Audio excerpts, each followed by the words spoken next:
Underrated mod packs are such a struggle to find, given what you have to search through. Dozens of kitchen sink packs, packs using AI assets, and those weird anime-themed ones? Well, you've come to the right place if you're looking for a good one. Today I want to revisit a pack I pitched in this series quite a while ago, Raspberry Flavored. I was reminded of this pack's existence because of one of my friends a couple weeks ago via this screenshot and him telling me this is how he found out I do YouTube videos. Actually kind of insane. But then I was like, it's been a while since I played that pack, and it was in very early stages of development when I did. So the last week I've been devoting just about every second of free time to playing it through, and man was I right about this pack when I said it was a true gem to keep an eye on even when it was in such early stages of development. We'll talk through the performance, progression, downfalls, and highlights of the pack, but before we start, don't forget to like and subscribe. A lot of my returning viewers aren't subscribed, and that's kind of my own fault since I don't really do the call to action thing that all the YouTubers say you should do. I also have a Discord and I stream on Twitch, all linked below. Now let's get into the mod pack.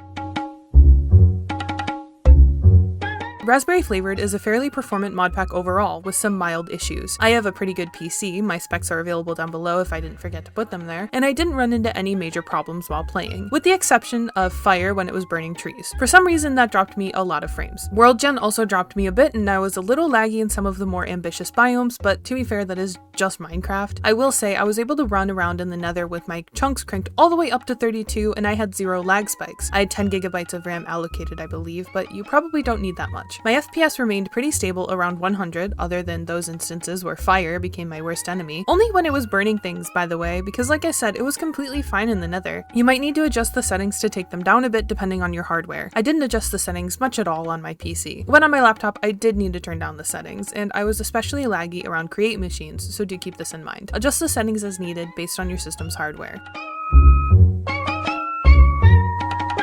The progression of this mod pack is probably one of the things that makes it stand out so much. Raspberry Flavored plays very similarly to vanilla, but focuses on extending the beginning and mid-game stages. It also touches mechanics that a lot of other mod packs feel are untouchable, as one of my friends said when I was talking to them about this video and call. I think that's why Raspberry Flavored sits with me no matter how into modded Minecraft I get, because it's such a unique take. If you want to get into this pack mostly blind, I suggest you stop watching here, because I'm about to get really in-depth about the mod pack, its unique changes, and how the progression works in general. Some things to get out of the way first. Villages, villagers, illagers, and all structures related to them are removed entirely. Same with the end, including shulker boxes, the stronghold, elytras, things like that, and with the vanilla enchanting system. Now let's talk through the progression of the actual mod pack. The first major difference you'll notice during organic gameplay is that there are no stone tools. You go from wood to copper. What I liked about this is it felt really natural, and I actually got a good bit of use out of my wood tool set before I jumped to copper. Then I was on copper for a good bit before I jumped to iron, but I still opted to make copper tools in the beginning for certain circumstances because iron felt more precious. Iron armor isn't super easy to make, you need iron plates, which is what forces you to explore create right off the bat. One thing I really praise Raspberry Flavored for is how well it integrates the mods it selected, instead of chucking them in and hoping for the best outcome. Create and its add-ons aren't just thrown into the mod pack, they're integrated into the progression of it, encouraging the player to learn and explore the mod. The nether is locked behind finding a ruined portal, since you need a bottle of dimensional tears in order to open it, and this would be an RNG element I take issue with if it wasn't for the addition of these seeker stones that you can use to locate them, and due to the structure being rather common. Once you've been to the nether, you can get yourself a blaze burner, which now opens you up to mixing and exploring the other armor tiers. I'd honestly say something I love so much about this mod pack is how they go about differentiating the armor tiers and the way they integrate their own form of enchanting that doesn't basically make the player invincible and encourages you to have multiple sets of armors and tools. Another important thing to mention here before we get into the armor and tool progression is that they all get a boost to durability and efficiency. All tools mine faster and last longer, so keep this in mind, especially when we get to talking about the enchanted tablets. Let's go over a summary of all the armor sets. Thankfully, this mod pack makes all of the information accessible in-game, so feel free to skip this segment if you want to avoid outright spoilers. Obviously, there are the base wood tools you make in the beginning and the basic leather armor. Leather becomes slightly more viable because it offers slight fall damage protection and because you need a bit of create setup in order to access the next tiers of armor outside of chainmail, which chainmail is next technically as far as stats go and has the thorns effect innately. Then the copper set acts as the next tool set, though it does come with its own armor. I felt the copper armor was a little useless because it requires a create press to turn the ingots into plate, and once you're at the stage of making plate, I personally feel you're at the iron stage, you need an iron block to make a press in the first place. But copper also grants immunity to lightning damage and grants a buff called Aftershock if you're struck by lightning when wearing it, which gives you both a regular speed buff and an attack speed buff. Iron armor is pretty much the same, except it requires iron plate instead of ingots like I said before. The iron tools, like the copper tools, are made with just ingots, so they don't require create. Gold armor is also similar to vanilla, except for the fact that it actually has uses. So you still get the the buff of piglins not auto-aggroing except for brutes, and it gives a small bit of fire protection, further encouraging you to wear it in the nether. Golden tools are still really fragile with low durability, but they give you luck, and in this mod pack that means extra drops from ores and mobs, like it should in base Minecraft, but we won't go there. Diamond is also very vanilla, and it doesn't offer any unique buffs. The next sets are kind of hard to order since they're all similar in base stats and grant buffs that can be a bit situational. It's something I really like since it encourages the player to have multiple sets and explore more of the mod pack rather than getting netherite and being done with it. They are also specialty armor sets, which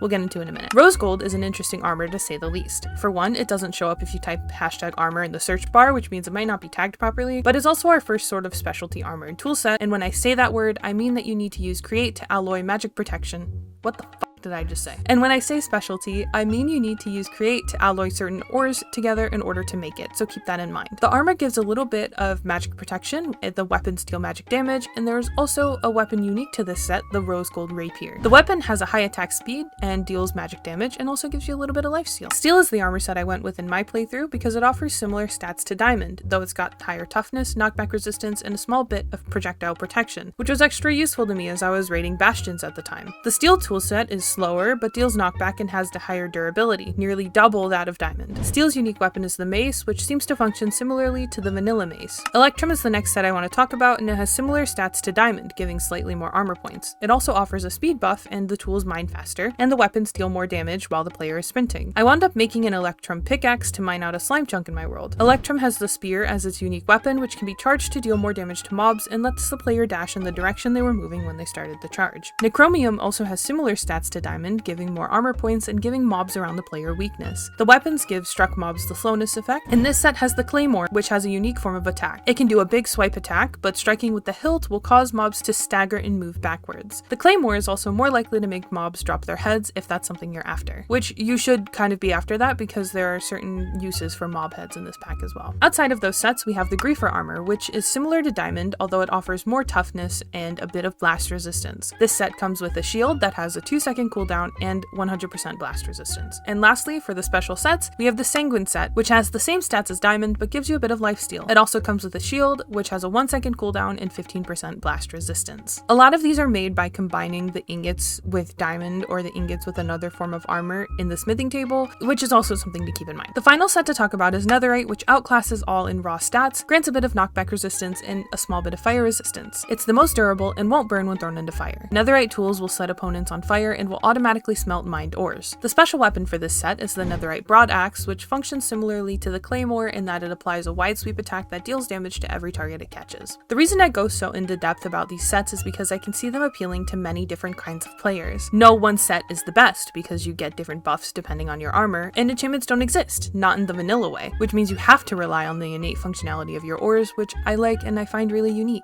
Enchanting as you know it is completely gone, but what does that mean? There's no XP in this pack for one, but we do have an alternative other than just the innate powers we talked about. There's enchanted tablets. Enchanted tablets are made using the forge by combining 9 amethyst shards and a stone block to get 2 tablets. There are so many types of tablets made by combining different sorts of items, though I'm not going to get into each individual one here because we've already talked a lot. I really love the way this enchantment system is done because it removes the RNG aspect of enchanting, and based on my opinion of Chocolate Edition, I think we all know how I feel about RNG being tied to core pieces of progress. I haven't made a video on Chocolate Edition. Do you guys want one? I don't really like reviewing mod packs negatively, so that's why I haven't made one, but I don't have a very good opinion of that pack. Regardless, this feature makes enchanting feel a lot more rewarding. They also removed a lot of the balance disrupting enchantments like mending and made unbreaking much harder to acquire since it requires you to choose between grinding up your nether star from fighting the wither or making a beacon. Although it's not like 1 nether star per unbreaking tablet, it's like you get like 7 stardust I think per nether star, and you use 1 stardust per tablet. I think that's about it. I'm not 100% sure. Beacons also have a lot of changes, giving better effects depending on the materials used. So outside of tools, weapons, armor, enchanting, what else does this mod pack change? Well, there's a couple of little ones, like you need a compass to view your coordinates, a depth gauge to see your Y level, the spyglass offers extra information about the things you're looking at, and there's an atlas to serve as a minimap. And we also have an inventory bloat solution, bundles, and sacks. Bundles function as you know them by carrying up to 64 items in one go, but sacks serve as a much smaller version of a shulker box. This mod pack adds a lot of ores, flowers, foods, blocks, etc., so you're gonna need the extra inventory space. I have like 7 sacks on me 24/7. And finally, let's talk more about Create.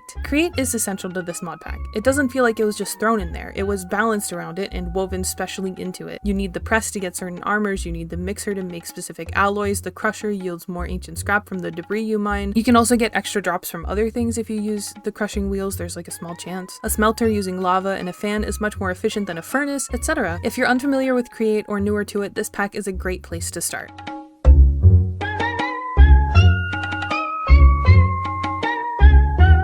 So first, let's talk about the two things I gotta say based purely on personal preference. First being that there's no base zoom mod. I understand this is probably to encourage the player to make a spyglass. However, I refuse. I just added my own zoom mod, which I used OKZoomer since Zoomify didn't work. I also didn't like that there are no dynamic lights, but when I added a mod to fix it, holding out a torch dropped me to like 20 FPS, so I understand why they've forgone that. And that's it for personal things. Let's just talk about actual problems now. So the Atlas. I don't know if I experienced a unique glitch, but opening it crashed my mod pack the first time I tried to, and it seemed incredibly buggy. I was trying to use it for navigation, but my player marker stopped showing up on the Atlas, which made me just stop using it and stow it away in a chest. This second point, I kind of rescind. I realized that I'm a little stupid, but I was really struggling to figure out what I needed to do to make slime balls. I realized that I just completely missed a recipe in JEI, but I will say there is an item called snail goo that I think might be a cool idea to implement into like a way to make slime balls. That's just a little pitch that I have. And then one of the other things I noticed, which I think is a bug, if you don't remove the blank enchanted tablets before continuing to make new ones, it deletes the second tablet, which is something that I think,